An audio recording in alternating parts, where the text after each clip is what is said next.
Welcome to Ball Talk Deep, where we talk deep about ball. It's Andrade and Irwin back at it again. And today we're going to talk about the Brooklyn Nets, the new super team of the NBA with Kevin Durant, James Harden, and possibly Kyrie Irving. Yes, sir. I love that you put possibly Kyrie Irving because he's nowhere to be found. Don't know anymore. He's nowhere to be found, man. That, and now there's some little rumors that he might get traded or not. Personally, I don't believe him. I think he's going to stay. Like, I'd rather have that trio. And I feel like KD would rather have that trio. I mean, they partnered up for a reason, man. But, hey, to get straight to the point, man, for the Harden trade, they lost a good portion of their rotation. And they have 3 open NBA spots to be able to fill in. Who wants to join the basketball's favorite dysfunctional family? Yeah, which we want to know. Based on this list that we see over here by official NBA Buzz, what are the 3 players that you're going to choose, Andrade, to fill this spot? All right, assuming that list is accurate in terms of the stats and the people, I'm going to go with Iman Shumpert, Rondé Hollis-Jefferson, and Ian Mahinmi. My choice is going to be Isaiah Thomas, Rondé Hollis-Jefferson, and Dwayne Dedmon. Okay. Yeah. They need some scoring. They need some size even before they lost Jared Allen. Yeah. And you can never have too many wings. So at least that's my thought. I don't know, bro. The other day, didn't you have too many wings and shit went down on you bad? I feel you, man. It went bad, but those are different type of wings. And we're not talking about the NBA type of wings over here. Okay. But why'd you pick those 3 guys, Andrade? All right, so if the ages are right, part of it is of age. I wouldn't pick up anyone that's too old, so like late into their mid 30s or late 30s, and someone that's too young, in their young 20s or even below if possible, because this team is built to win now. Yeah. And when you're built to win now, you want vets around you. Like LeBron is a great example. He learned that early on, and that's why with the Heat's team, with the Cavs and the Lakers, he would get vets. And Shumpert is 30, Jefferson is 25, and Mahinmi is 34. I think those are right on point. Okay. And I think Mahinmi and Jefferson fill that slot of big men, especially Mahinmi. At least the type of big men I think they should have. And Shumpert, I think he fits the guard position. He can be an offensive, not juggernaut, but an offensive provider here and there off the bench. He has his moments during his Cavs days. And then the big man thing I think is very important, because when they traded Jared Allen, which I'm a fan of Allen, and especially I think he has potential. I just hope he lives up to it. We'll see in the game. We'll see how he does in Sexland. Nah, it's true. And he was the leading rebounder and the leading blocker on that squad. 10.4 rebounds and 1.6 blocks for the Nets. So now I'm assuming they assume that DeAndre Jordan is going to pick up that slack, and obviously he's going to be their starting center. I think Mahinmi, yes, he's 34. He's on the later age, but if he's coming off the bench, I think that's fine. And Mahinmi is big as shit. He's 6'11", but he's a big 6'11". I actually had him on my GM for 2K, and he was a great bench center. So there's a little bias there. Okay, I know it's not gonna work out like 2K. We're agreeing with the 2K reference over here. And he's gonna provide a big body down the floor. So that's always important for defense. And I think he's gonna be a good rebounder. And his career average speak for himself. And even last year, he was averaging about 5.7 rebounds. And that's all you really need to do. He was averaging 7 points too. So I think he's enough. He provides enough noticeable offensive and defensive prowess for what the Nets need. And Jefferson, about the same thing too, Now, mind you, this list is going to be, it's going to be a fluid situation because, okay, this is the list right now, at this point of the early of the season. But the reason why I picked my 3 choices is these are guys that are vets, but they're not too old.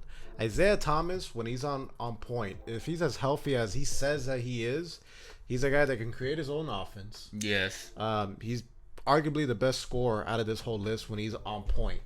And the concerns with Isaiah Thomas being his defense because of his height, they'll be able to mask it better because he's going to be going against second unit players. Yeah, but man, I think Nets are already so bad defensively and know that.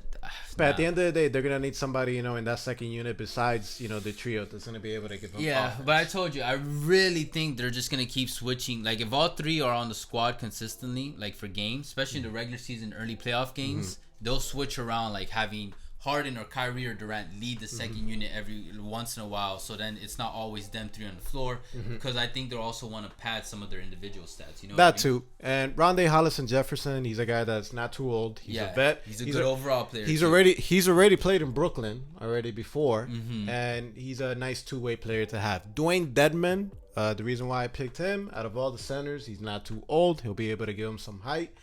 I believe he's 3 years older. 3 years younger than Ahiem Mahimi. I think he's 31, and he'll be able to provide some slack to pick up the slack, on their size. But what I wanted to say, the point is, this list is gonna change after the trade deadline, with the waiver wire. Some teams, there are gonna be some players that are gonna be let go by squads.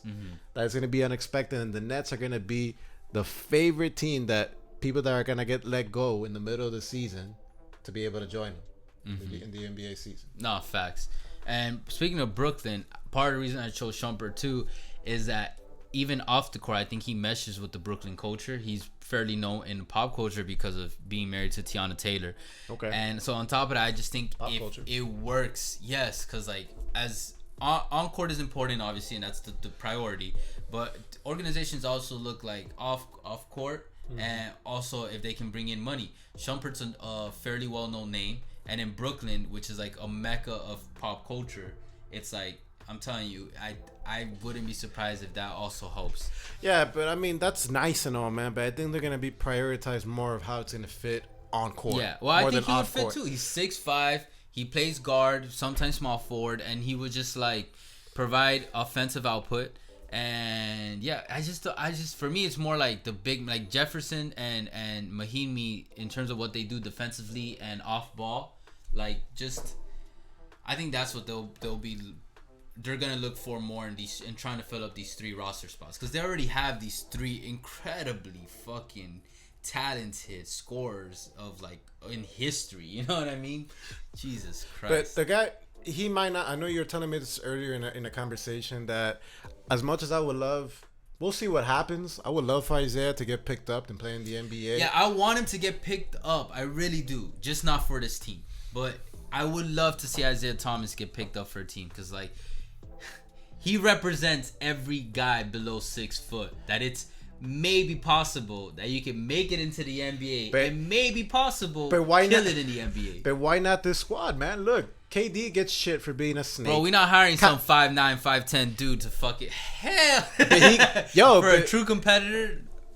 I feel you, but KD got the reputation of a snake. Kyrie, he's a guy that, I don't know, he's already got the reputation that his head's not on straight.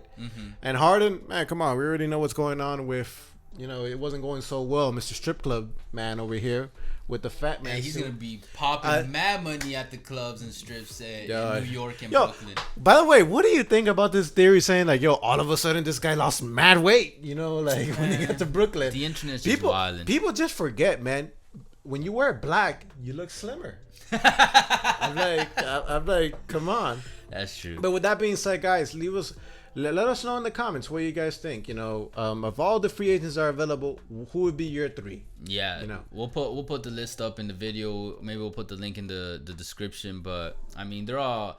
The only other one I considered maybe was Kyle Korver, just because he's always gonna be a viable, good role player. But he's 39. That's why I didn't put him up in my. Is he even a free agent? Yeah, he's on the list. Okay. And I was like, Kyle Korver, that's a consistent 3-point maker, and on a championship contender, anytime you can get a lethal shooter like that, someone like a JJ Redick too, who not only can shoot threes, but they also defend, decently. They play well off the ball.